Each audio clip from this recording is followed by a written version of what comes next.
예수님이 십자가에 죽으셨습니다. 그리고 3일 만에 다시 살아나셨습니다. 주님이 다시 살아날 때는 영원히 죽지 않은 그런 몸으로 살아나셨습니다. 그는 하늘로 승천하십니다. 그리고 지금 하나님 보좌 우편에 앉으셔서 온 우주와 세상을 통치하십니다. 그리고 언젠가 우리 예수님이 이 땅에 재림을 할 것입니다. 우리가 사는 것은 오직 그 재림한 날을 준비하는 과정으로 이 땅을 살아갑니다. 재림을 준비하는 심정은 무엇과 같냐면, 군대 간 남자분들은 군대에 다녀오신 분들은 알지만 사단장이 방문한다. 그럼 부대가 초비 상태입니다. 사단장이 부대에 점검차 방문한다. 그러면 모든 부대의 내 청소를 깨끗하게요, 총기, 탄약고, 훈련 상태 굉장히 정비합니다. 근데 사단장이 별 2개짜리거든요. 별 3개짜리는 군단장입니다. 몇 개 사단을 통치하는 군단장 위에는 육군 참모총장이 있습니다. 별 4개짜리. 이런 사람이 뜨면 부대는 초비상됩니다. 근데 대통령이 방문한다. 그러면 죽는 날이에요. 대통령이 방문하면 그 밑에 국방부 장군 동원되지요. 그 다음에 육군 참모총장 오죠, 군단장 오죠, 사단장 오죠. 그래가지고 그분이 우리 부대에 방문해가지고 훈련 상태를 점검을 해요. 그런 일이 대통령이 방문한다 그러면 벌써 얼마 전부터 사단장이 수시로 방문해가지고 점검하고 부대 구석구석, 그 다음에 군대의 훈련 상태, 전투 준비 상태는 아주 정밀하게 검사합니다.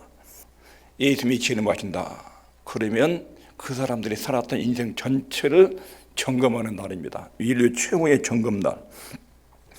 오늘 본문에 보면 그날이 어떤 일이 일어나냐면 51절에 보라, 내가 너에게 비밀을 말하노니 우리가 다 잠잘 것이 아니요 마지막 나팔에 순식간에 호련이 다 변하리니.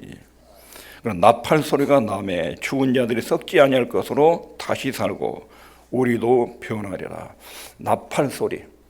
구약 성경의 나팔 소리는 이스라엘이 광야 생활할 때 백성들을 소집할 때 주로 썼습니다. 나팔을 한 번 불고, 2번 불고, 길게 불고, 짧게 불고. 이거 이제 백성들의 신호였어요, 신호.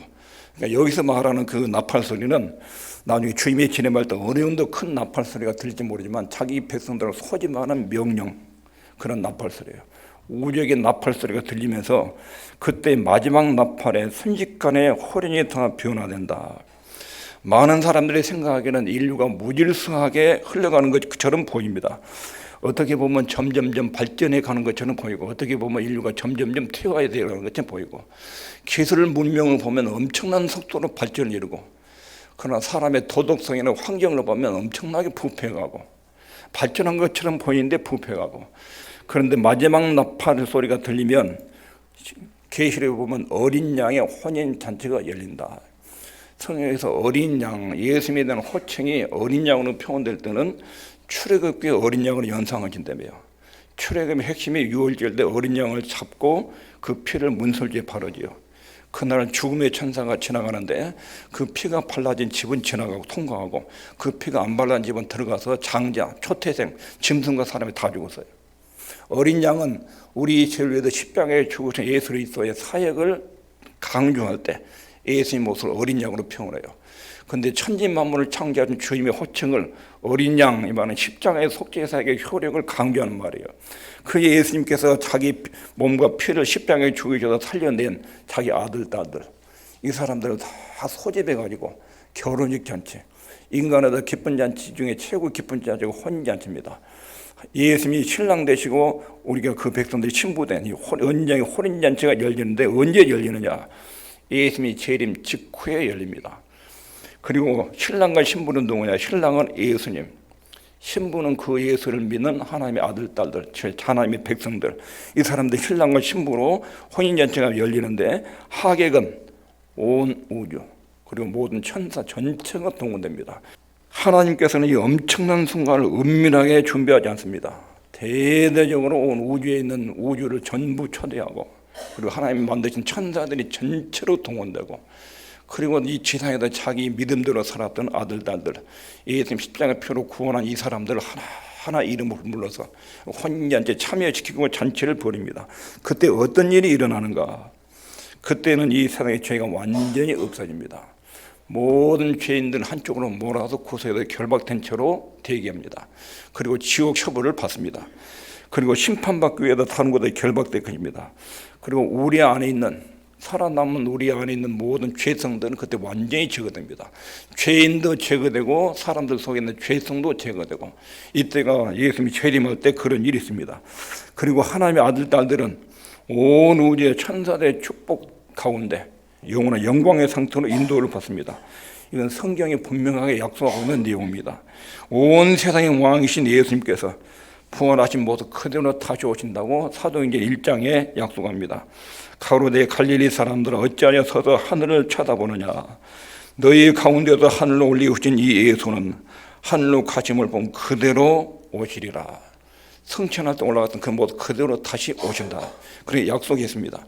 이때 예수님이 다시 오시면 온 우주의 왕으로 온 천지 만물을 예수님께서 접수하러 오십니다. 왕이신 주님께서 지금은 사단의 세력과 죄가 활개치고 창조 세계를 혼란스럽게 하고 있는데, 왕이 재림하시면 이 질서를 완전히 잡습니다.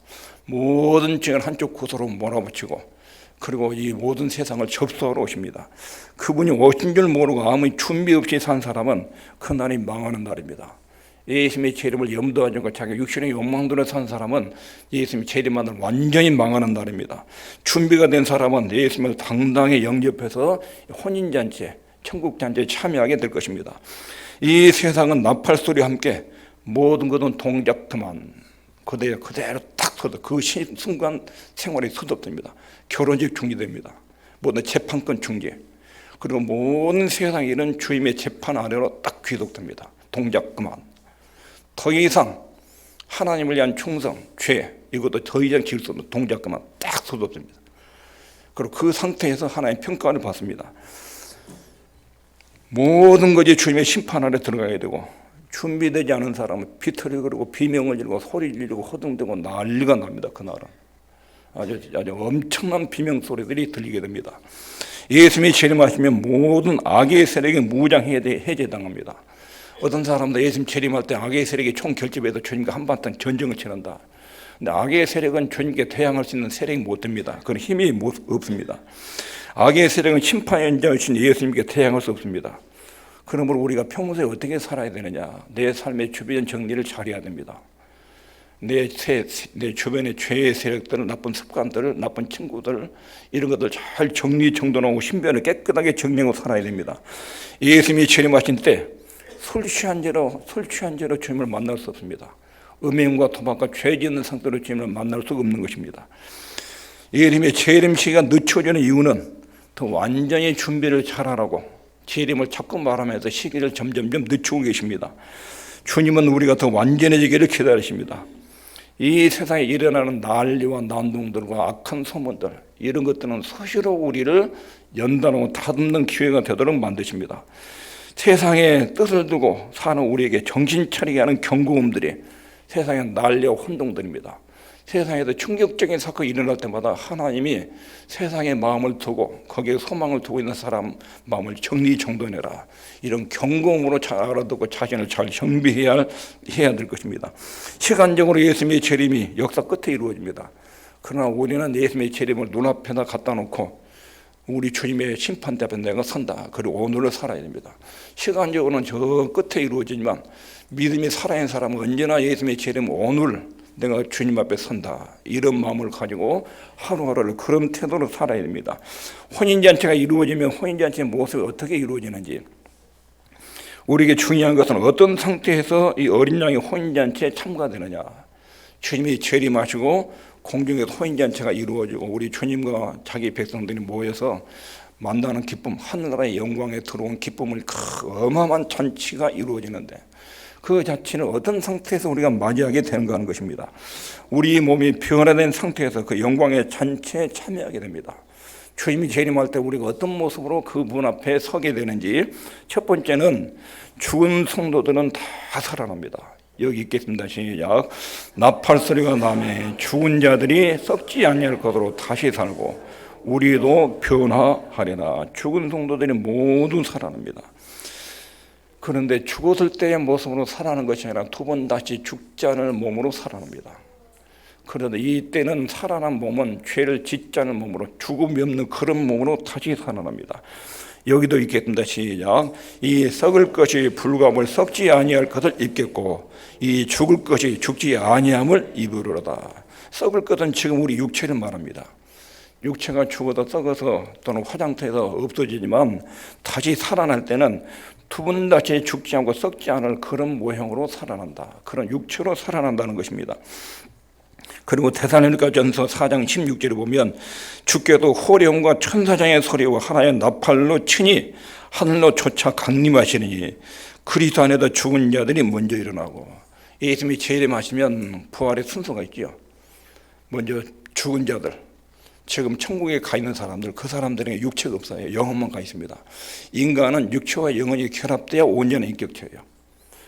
그러니까 불완전한 채로 지금 천국에 영혼만 가 있어요. 육체는 땅에 지금 매장돼 있어요.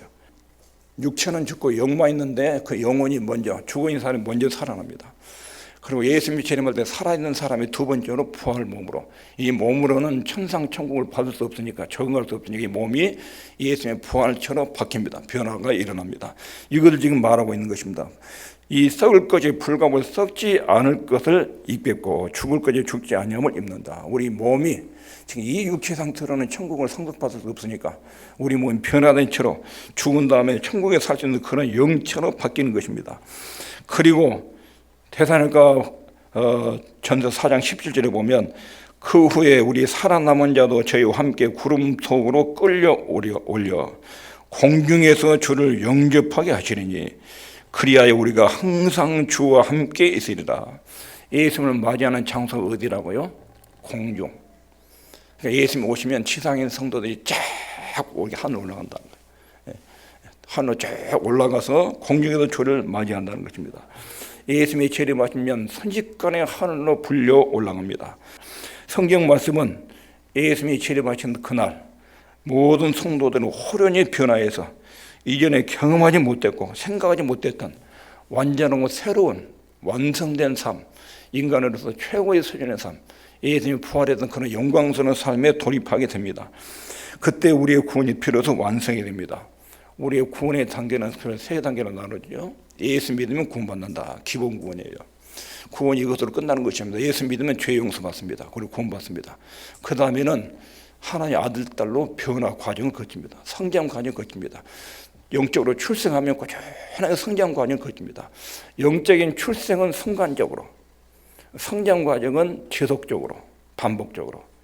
그것으로 구원이 끝나느냐? 그렇지 않습니다. 예수님 재림하시면 영화 구원, 예수님의 부활의 모습처럼 우리 모습이 완전히 변화되는 거, 영화 구원. 그때가 구원이 완성 지점입니다. 구원을 나눌 때는 기본 구원, 성화 구원, 영화 구원 이렇게 나누는데, 영화 구원이 구원의 완성 지점입니다. 그것이 주님의 재림 때 이루어집니다. 그때는 우리 몸과 마음과 영혼이 아주 영광스럽게 되는 순간입니다.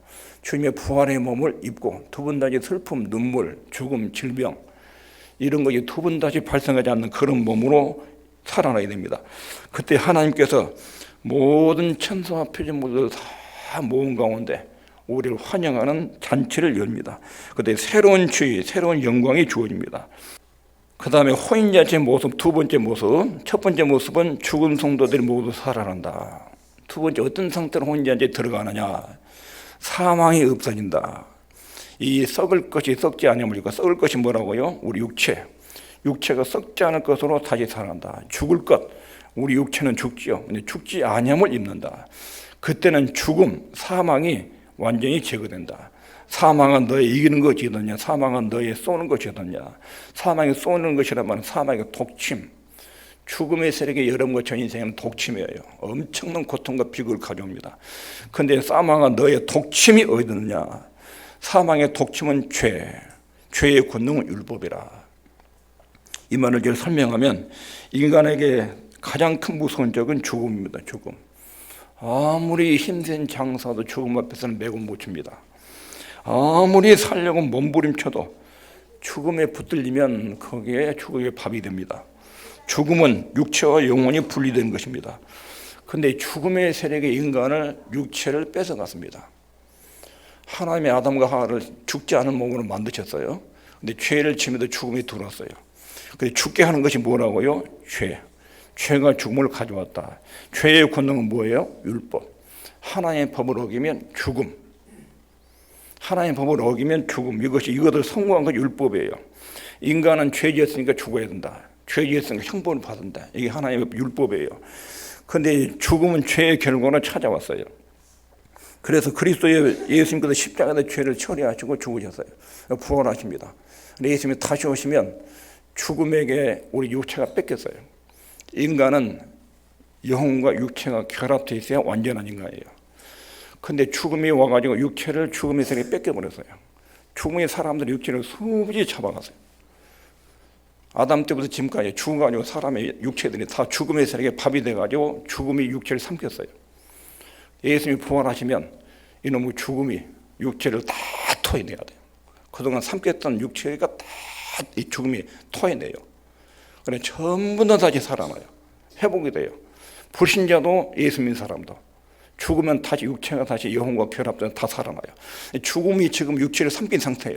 여기도 그 말하고 있어요. 사망이 이김에 삼킨 바들이라고. 지금 죽음이 인간을 삼켰는데 예수님이 재림하시면 삼켰던 죽음을 다 토해낸다. 바다에서 육지에서 사망이 다 토해내서 죽은 사람들 다시 다 살아난다. 몸이 화장을 했던 매장을 했던 매장에는 화장에는 흙으로 돌아간 건 똑같아요.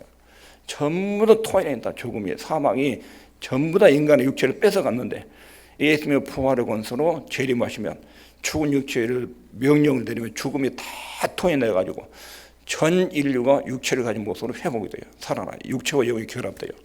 인간은 다시 말하면 인간은 완전한 육체와 영혼이 결합되어 완전한 인간이에요. 지금 천국에 있는 사람들, 지옥에 있는 사람들, 천국에 가는 사람은 육체가 없는 상태로 최후 순간 예수님의 재림을 대기하고 있어요.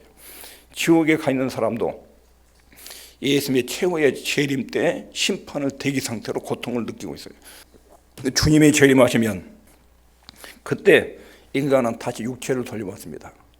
그리고 천국에 가는 사람들은 두 번 다시 죄의 욕망 없는 육체로 죽음을 겪지 않은 몸으로 다시 소생합니다. 왜냐하면 죄가 십자가로 처리됐고 죽음의 예수님의 부활의 권세로 처리됐기 때문에 두 번 다시 죄의 지배를 받지 않고 죽음의 지배를 받지 않는 그런 몸으로 다시 살아납니다. 이게 부활이에요. 부활. 예수님의 부활이 우리에게 끼치는 엄청난 파장입니다. 부활이 올 때까지 사망은 모든 사람의 육체를 붙들어 두고 있습니다.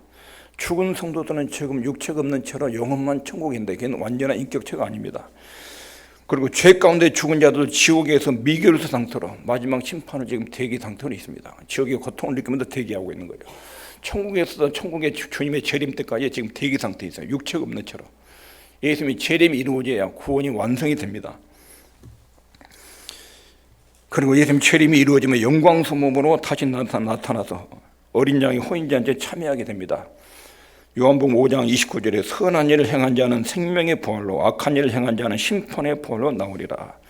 이게 부활 후에 전 우주적으로 이루어질 혼인잔치, 어린 양의 혼인잔치 모습이 이렇습니다.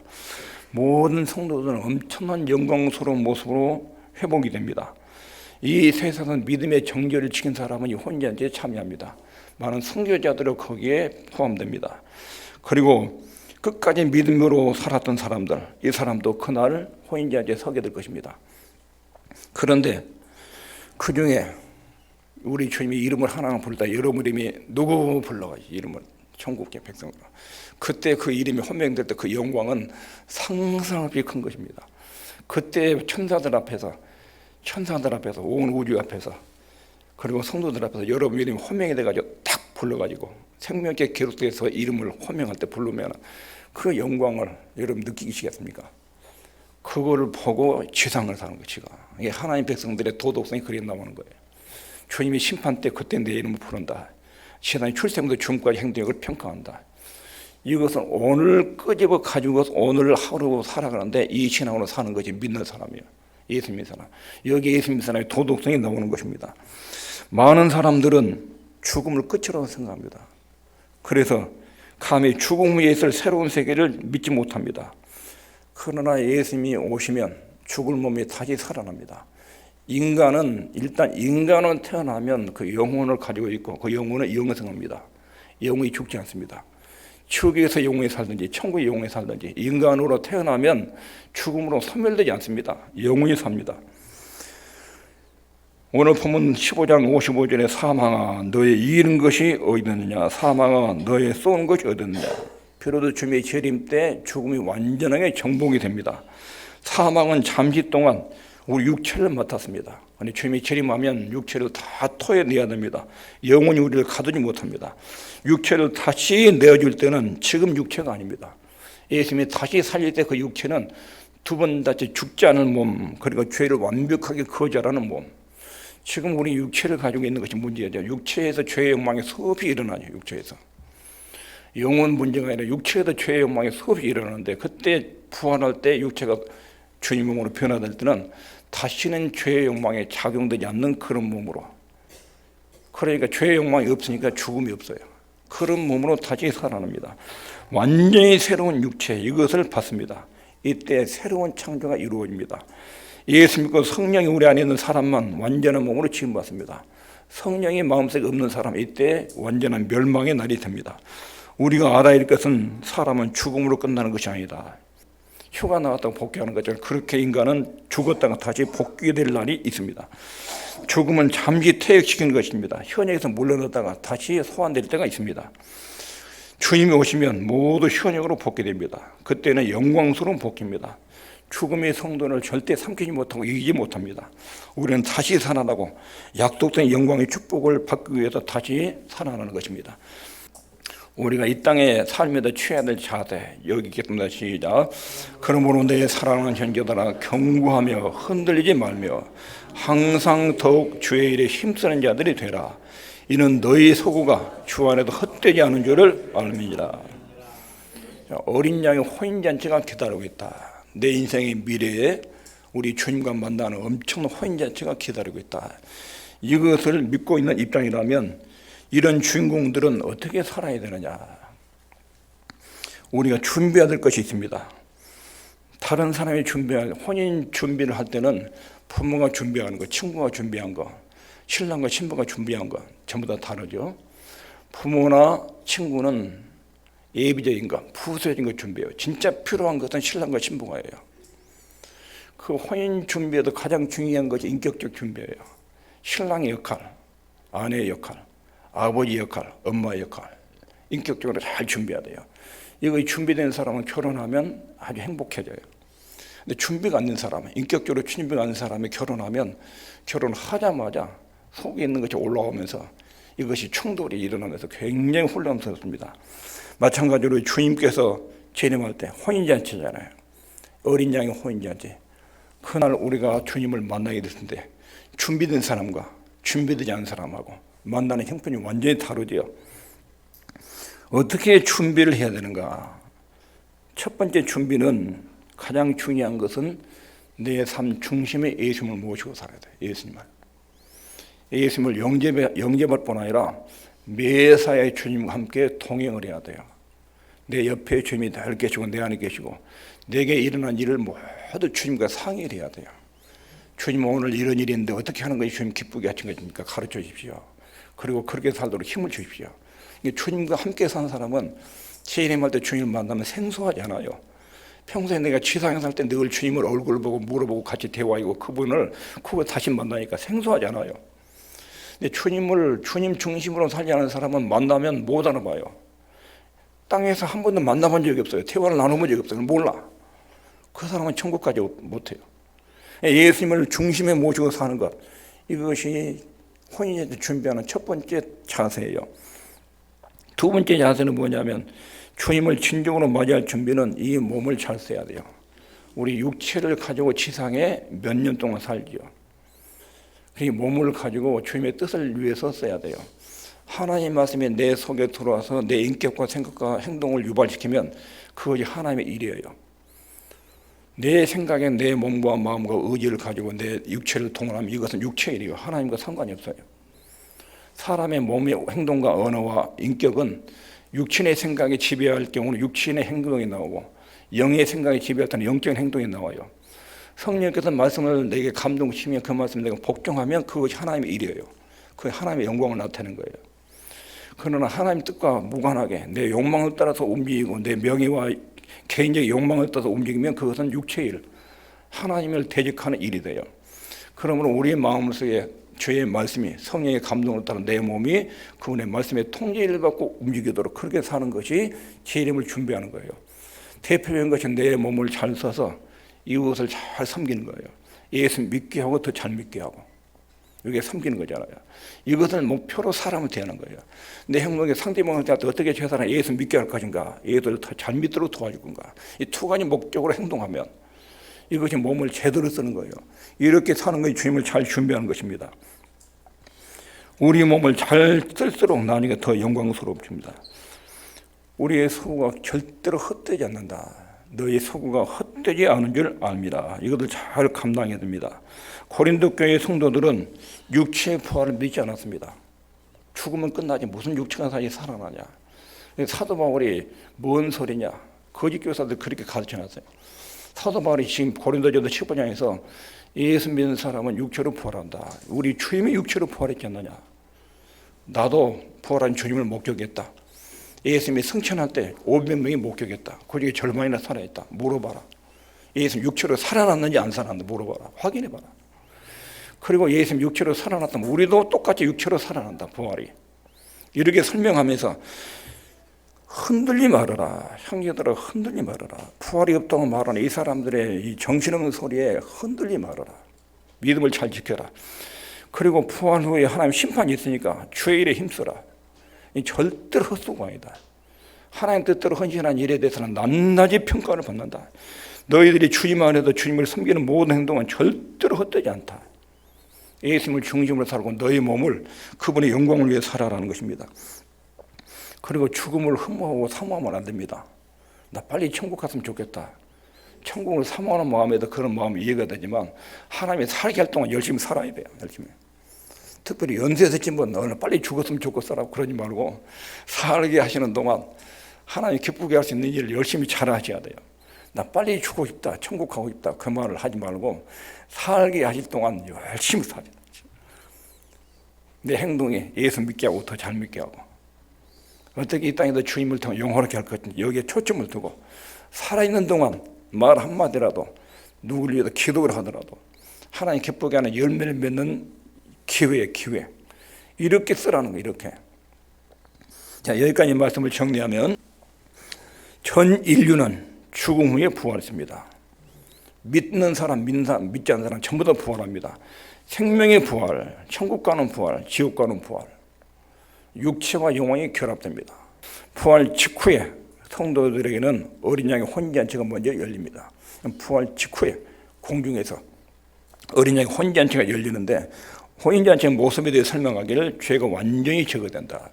죄인도 없어지고 그리고 부활한 사람 속에 있는 죄의 욕망도 없어지고 그리고 성도는 영원한 영광의 상태로 인도됩니다. 신랑 된 주님이 신부된 여러분과 저를 맞이합니다. 신랑의 신부를 맞이하는데 여러분과 제가 신부예요. 우리 주님이 신랑이고 그분이 우리를 맞이해요. 영광스러운 상태로 안내를 합니다. 영원한 천국의 영광으로 인도가 됩니다. 그리고 두 번 다시 죽음이 없어집니다. 사망이 완전히 제거됩니다. 그리고 이때 우리가 취할 태도, 우리 주님의 재림을 생각하고 부활의 소망을 가진 사람이 취할 태도는 우리 주님을 모시고 살아야 합니다. 항상 주님이 내 중심의 주권을 가지고 모든 일에 주님과 상의해서 그분의 뜻을 따라 움직여야 됩니다.